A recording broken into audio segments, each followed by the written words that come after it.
আরাফাতের রোজা কবে রাখবো আমরা এ বিষয়ে ওলামায়ে কেরামের দুটি মত। প্রথম মতটি হলো যে আমাদের দেশে যখন জিলহজের 9 তারিখ হবে সেদিন আমরা আরাফাতের রোজা রাখবো।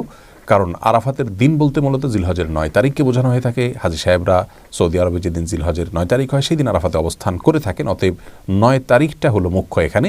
আরাফাতে তারা অবস্থান করছেন 9 তারিখকে কেন্দ্র করেই। ইয়ামে আরাফা বলা হয় পৃথিবীর যে প্রান্তে আছেন সে প্রান্তে যেদিন জিলহজের 9 তারিখ হবে সেই দিনকে। আরেকটি মত হলো যে হাজী সাহেবরা যেদিন আরাফাতে অবস্থান করছেন সেই দিনটাতে রোজা রাখাই হলো আরাফাতের রোজা, এবং সেই দিনটি আমাদের দেশে জিলহজের 8 তারিখ হয়ে থাকে। এই জন্য অনেক উলামায়ে কেরাম জিলহজের 8 তারিখে রোজা রাখার কথা বলেন হাজী সাহেবদের আরাফাতের অবস্থানের দিকে লক্ষ্য করে, কারণ হাদিসের ভাষ্য হলো আরাফাতের দিনের রোজা।